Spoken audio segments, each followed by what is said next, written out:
Last summer, I made the decision to leave the noise of the city behind. It wasn't an easy choice, but it was necessary. The city had swallowed me whole, grinding my soul down into something unrecognizable. The stress, the people, the traffic, it was all too much. So when I found the ad for a small, quiet town, I jumped at the chance. Serenity Falls it was called. Nestled deep in the woods, about an hour outside of the nearest city. Pictures of the town looked like something out of a postcard. Quaint little houses lined up on narrow streets, thick trees towering over the roads, mist clinging to the ground in the mornings. It promised peace, and after everything I had been through, I thought I deserved it. I moved in late June, the air thick with summer heat.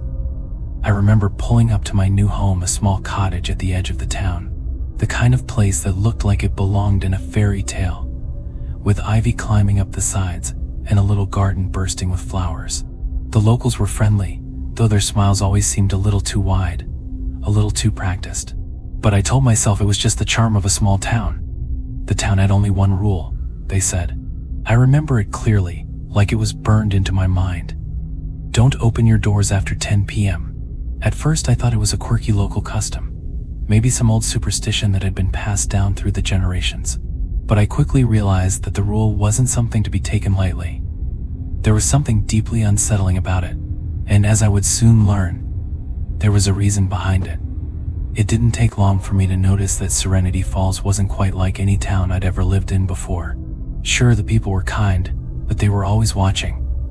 I'd catch them staring at me when they thought I wasn't looking.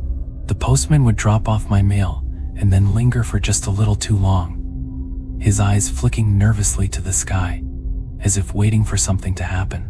The townspeople also had an uncanny way of talking around certain subjects. Whenever I tried to ask about the local history, or, God forbid, the origin of the rule, their faces would tighten, and they'd steer the conversation elsewhere. It wasn't rude, just evasive. But the most bizarre thing was the quiet. The town was eerily still at night. I'd hear the sounds of crickets chirping and the occasional rustle of wind in the trees, but nothing else. No dogs barking, no distant car engines.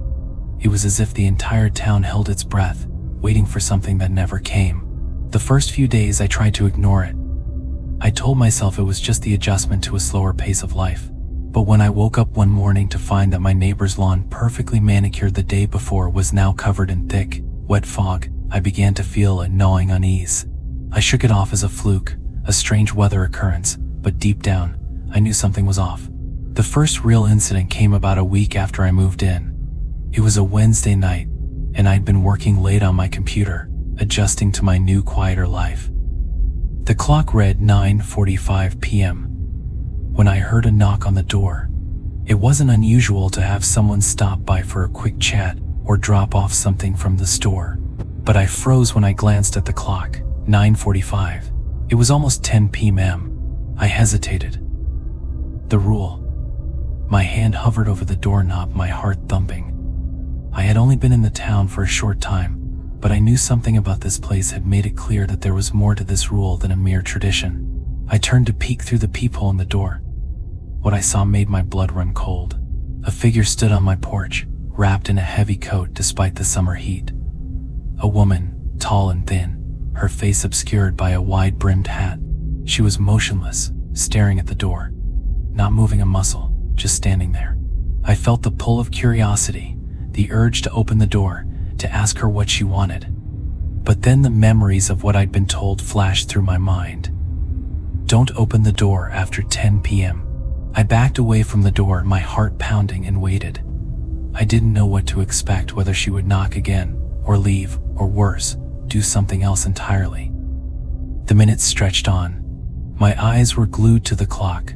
9:58, 9:59. Just before the clock struck 10, the woman turned and walked away. She didn't look back. She didn't speak.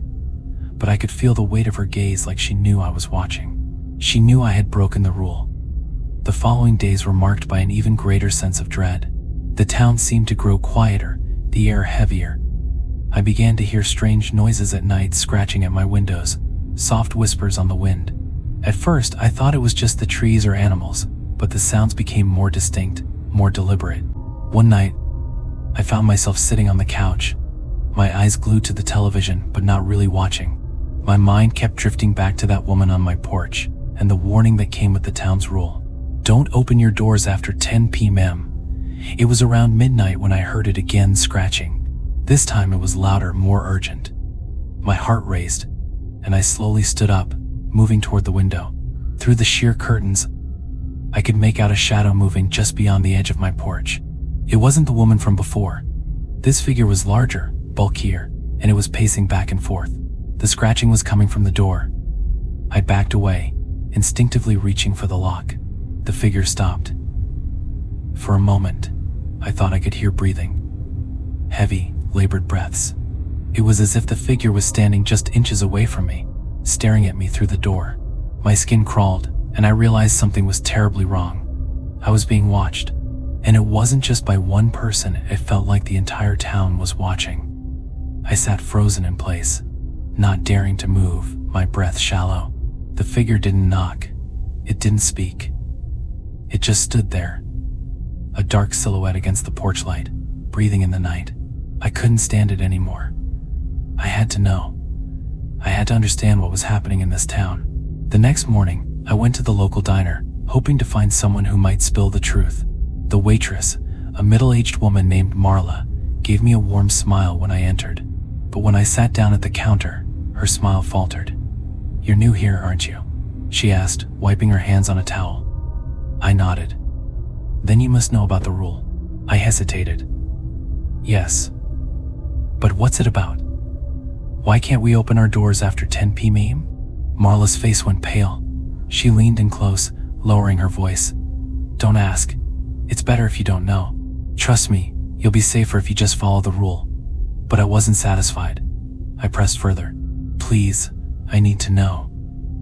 What happens if someone breaks the rule?" She looked around the diner nervously before finally answering. "It's not just a superstition. There's something in the woods, something that comes out when the town's doors are open after dark. We've lost people before, people who didn't follow the rule. They disappeared without a trace. Who are they? What is it?" She shook her head. "You don't want to know." But I did know. I knew that whatever it was coming for me. It had already marked me. That night, I locked every window and door. Even though the rule had been made clear, I wasn't going to just sit around and wait anymore. I needed to understand what was happening in Serenity Falls. At exactly 10 p.m. I sat by my door, waiting. The house was completely still. There was no sound, no sign of life in the streets. Just silence. Then the scratching began again. I knew I couldn't ignore it this time. I had to see what it was. I had to know what was coming. I opened the door.